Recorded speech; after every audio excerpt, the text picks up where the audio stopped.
In question number 2, we're going to once again explore another geometric series in the hopes that we can find its sum 2 different ways, both by adding the numbers in a traditional way and by using the formula that was introduced to us in question number 1. Of course, this question will start out with kind of a familiar structure. It's going to ask us to practice in letter A the sigma notation. And this is basically just to kind of help us practice getting more familiar with sigma notation so that we can repeatedly apply it in a bunch of different contexts. Sigma notation actually comes up a lot in calculus, specifically if you take the more advanced calculus like Calc 2 or what we call at Lacerna Calculus BC, because sigma notation comes up in lots of different areas, and being fluent in sigma notation is really important by the time you get there. The purpose of seeing it here is just to get used to seeing it, not necessarily because it's going to solve any problems for you, just a familiarity thing. In letter A, we'll practice setting up a sigma and reminding ourselves that there are 2 main components to a sigma expression. The sigma itself that tells you where to start and stop paying attention to the sequence, and the expression that gives you the explicit part with the initial value and the multiplier. I usually start with the bottom and the top of the sigma expression first, but you can do this in any order. Of course, by definition, the first term that they give us is n equals 1. So I'm going to assume for all intents and purposes that the first term that they gave me, 4, must be n equals 1. Then I have the second term, third term, fourth term, fifth term, sixth term, seventh term, and the series stops there.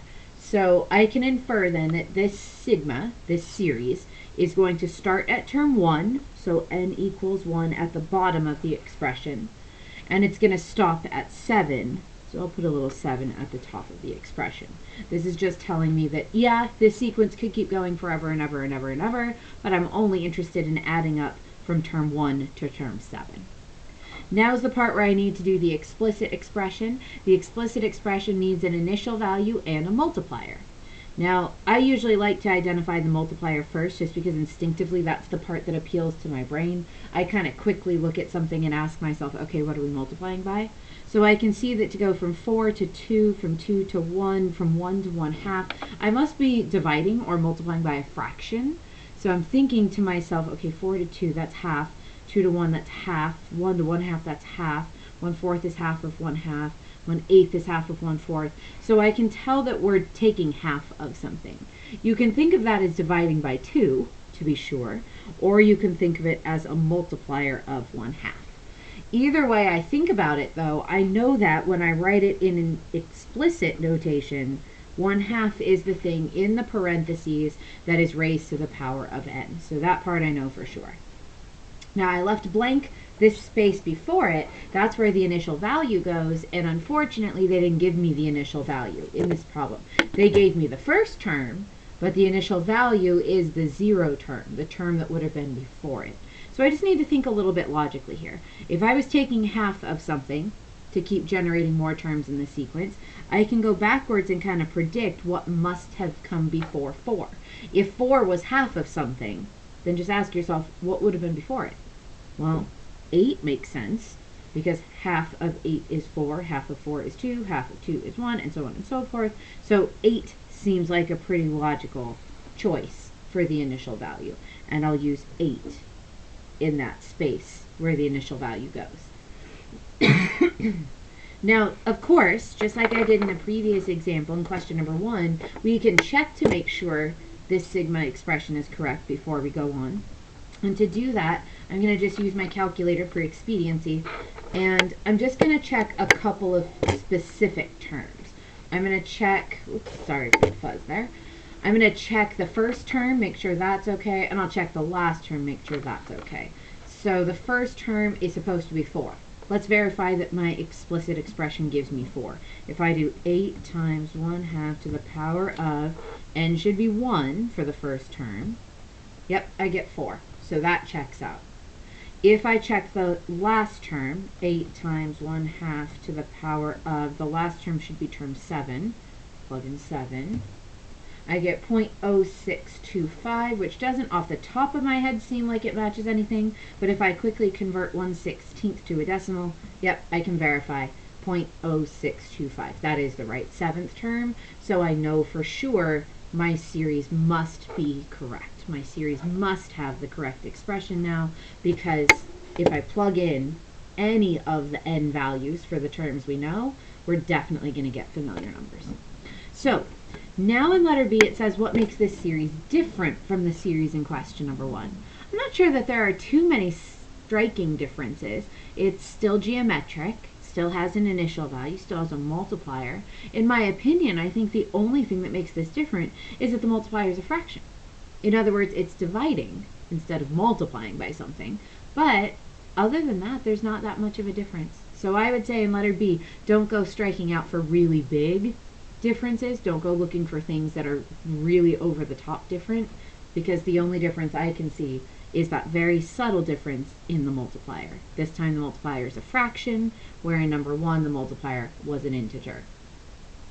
Now in question letter C it says find the sum of the series using basic addition.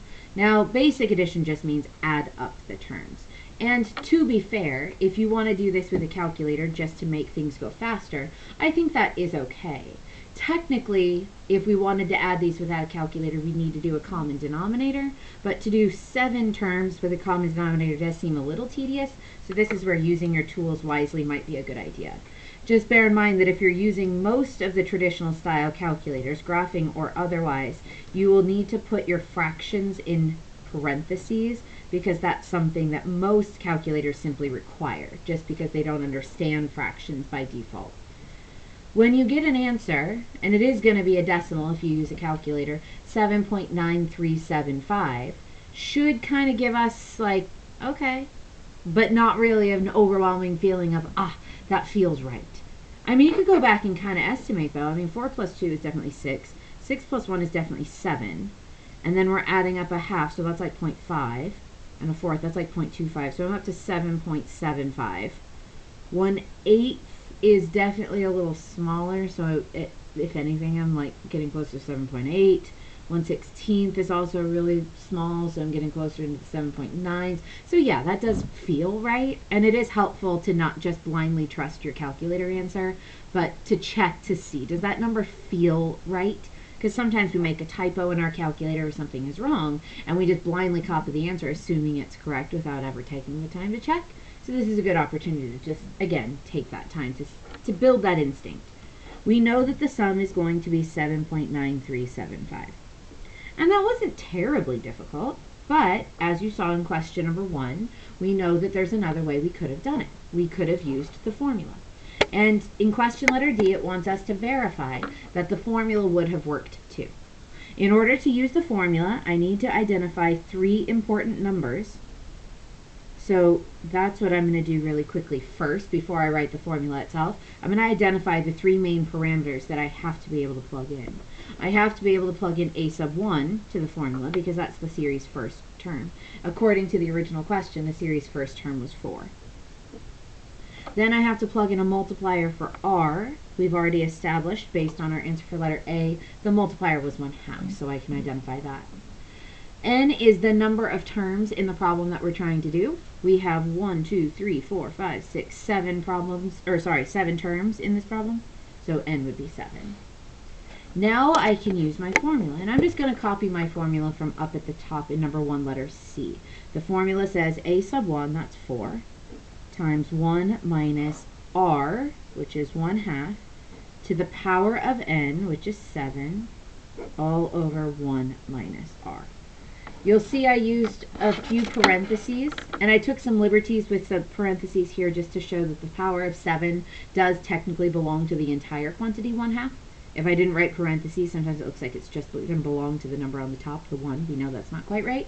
But in any case, this is actually an expression you can type into your calculator if you want to use a calculator to help save you.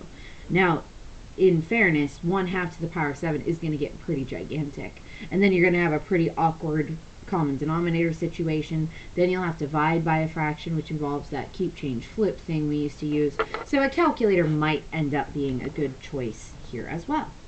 Now, depending on how ambitious you are about your calculator usage, you can decide whether or not it's worth it to try to type all this in as one calculation, or whether it's best to do it piece by piece. I usually advocate for going piece by piece unless you're very fluent in the calculator. So just again, to go piece by piece here, the first thing I'm going to do, and apologies for the brightness there, it's a little bit hard to see when I have the calculator screen and the paper all at the same time, so I'll do my best to make sure this is visible. I'm going to first do the 1/2 to the power of 7, which is an awful looking number, which is fine, but I'm going to keep doing my calculations one bit at a time. The next thing I need to do is 1 minus that. And to do this without having to retype that awful looking number, I'm going to utilize the copy and paste feature that these calculators have, which is to do 1 minus, and then at the very bottom of the calculator, you'll see that I have this feature called ANS, short for answer. If I press second, make sure you can see my button presses here. If I press second and then ANS, what that does is copy the answer from the previous line of work into this calculation space. So now I'm doing 1 minus, and I've got that answer.